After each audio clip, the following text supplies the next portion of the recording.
好，我们持续聊这一场中美关税战，已经导致了美国现在在国内物价是高涨哦，爆裂，甚至民众得多付大概是60%左右的这个累积的关税。那川普的关税反制，除了美国现在自己民众受到影响之外，另外还有港口税哦，现在也会再掀起另外一场全新的风暴。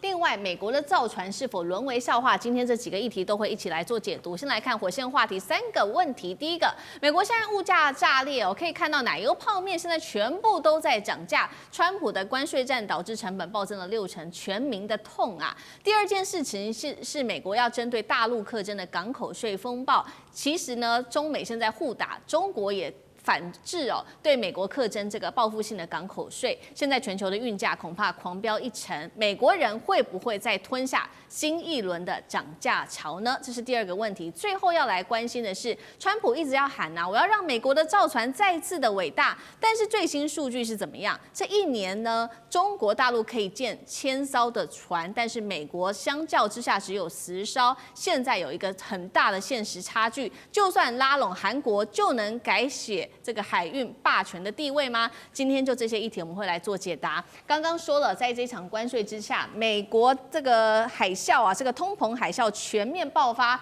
吃的用的全部都大涨价。我们先来看到几样商品，首先是美国人最常吃的这个乳制品全面上涨，不管是奶油、冰淇淋到优格这些商品，大多是从国外进口的，全面成本逼高哦。另外，美国人常常用的这个番茄酱也爆发了番茄危机哦，包括每年从墨西哥进口大约40亿的番茄哦，占比大约70%，现在被多加征了17%的关税，番茄酱现在一点都不便宜了。最后是橄榄油的危机，大部分都是从欧盟进口的，美国对欧盟又加征20%的关税，未来还可能更高，都由谁买单？美国的民众。另外包括了泡面、咖啡、葡萄酒、茶叶、牛肉、饼干等等，大家最常吃的这一些商品也全面涨价，多了这个关税成本大约达到了67%，都是消费者来买单。美国家庭啊，一年得多支出$2400的支出。节目一开始，请教杨老师怎么看哦？现在美国民众的苦日子才正要开始嘛？其实老早已经是温水煮青蛙哈，因为从川普当选到他就任，大家就知道他要玩关税战，只是不知道它的规模。然后呢，到他4月份提出全球的对等关税的时候，185个国家平均会高达到30-40%，甚至有的国家高达50%的时候呢，这个整个物价就开始在这个动荡。那但是呢，他就一直拖延，然后呢，维持所谓的基本关税10%，那用贸易谈判的方式。那同时呢，它也让股市能够活络，因为引进投资，还有压低就是石油的这个价格。所以你就看到这个物价就一直在那边有一点温水煮青蛙的感觉。可是呢，当它到8月中旬，所有的关税确定了，耶鲁大学整理了，在8月中旬，它的关税来到了平均是21%。然后后来你就看到它对中国大陆又在增加了一些部分，所以现在已经平均超过25%的这个关税。中国进入到美国的商品已经来到至少30%到50%。那如果说11月1号之后再加个100%真的实践的话，那就不得了了。可是4月以前，外国进口的商品平均关税2.5%，所以你说这个进口的关税一定会到后来转嫁给消费者。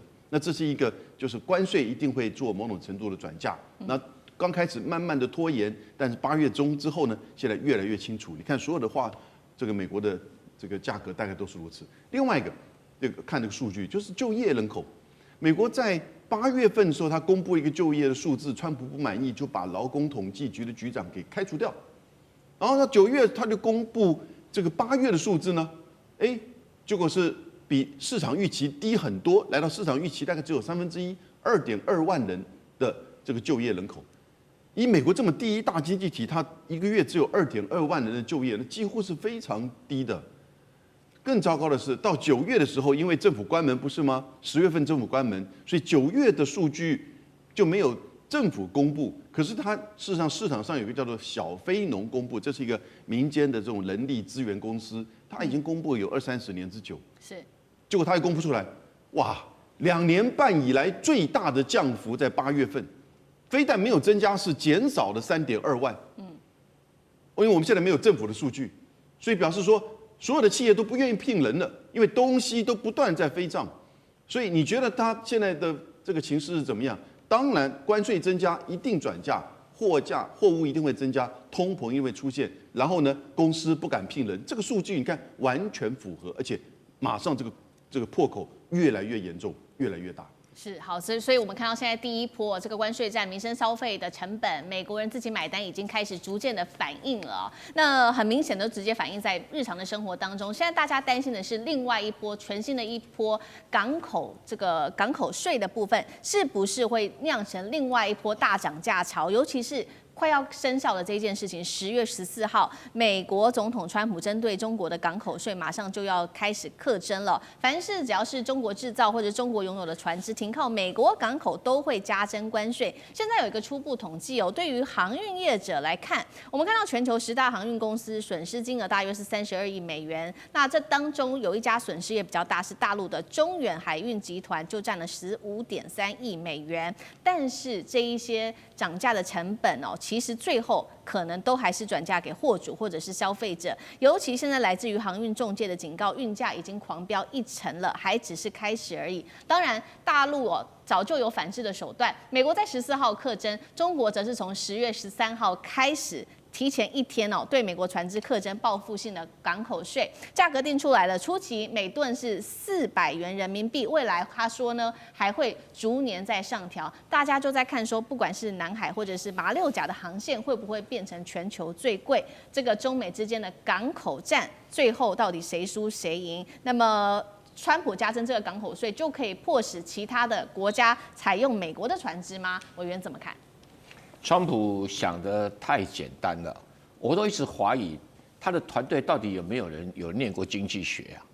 这种东西一定输的嘛。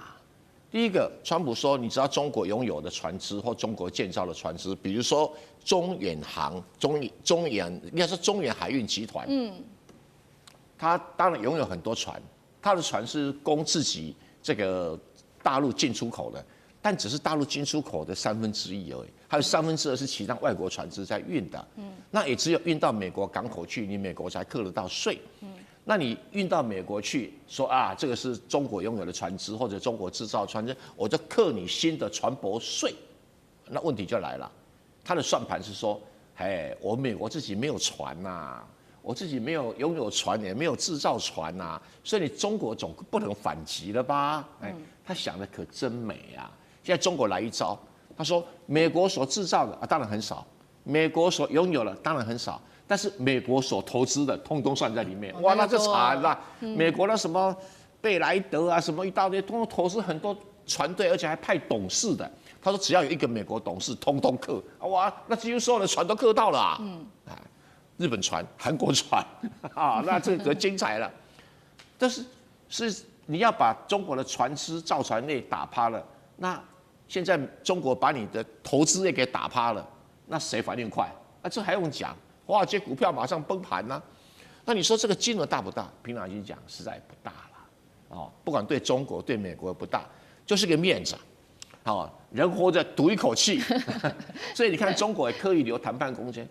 刚开始我刻一点点，美国一开始就是120块美金一吨啊，一个货柜120块美金啊，120块美金你乘以7嘛，等于是快要到1000块人民币嘛。可中国一开始没有课那么多啊，哎呀，隔几天我再课，就是在谈判。你来谈，不谈的话，咱们就兵戎相见。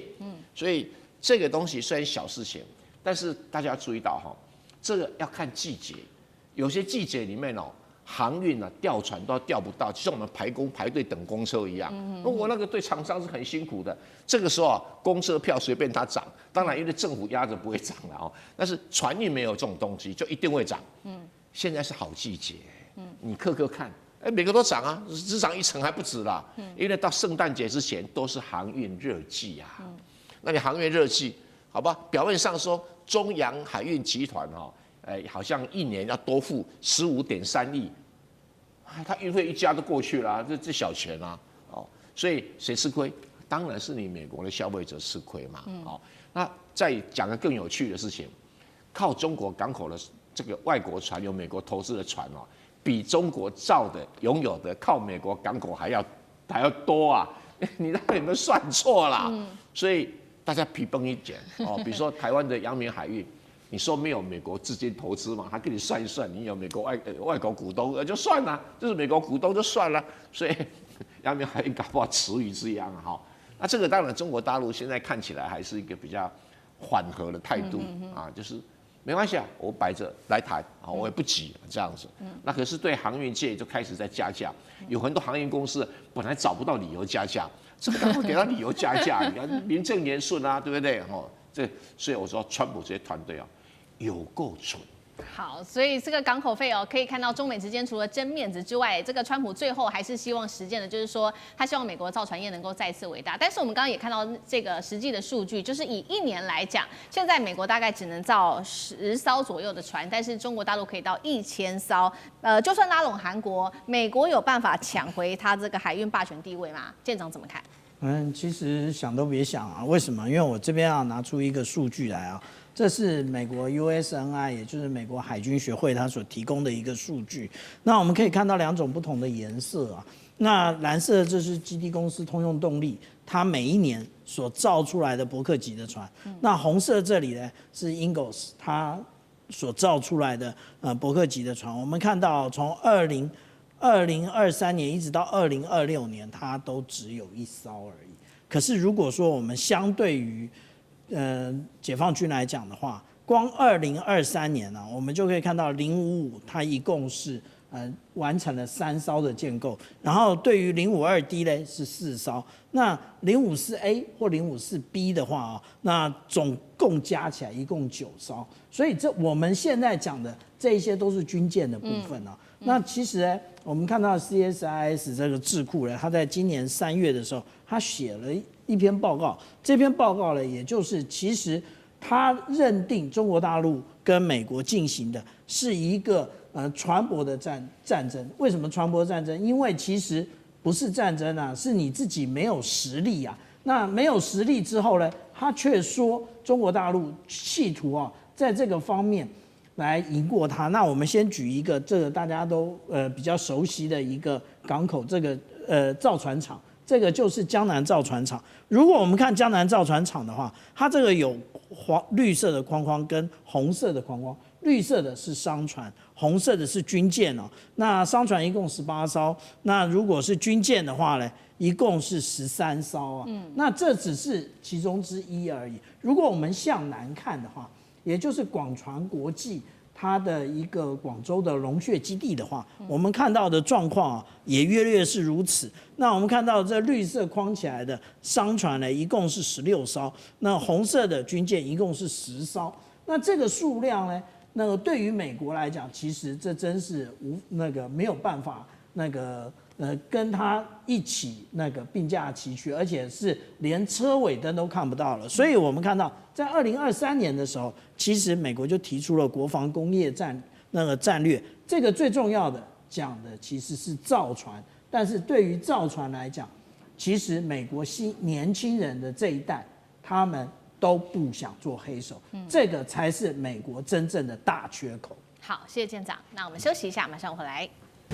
地缘政治、美中之争、战略价值、强权崛起、小国生存，现在与未来洞悉世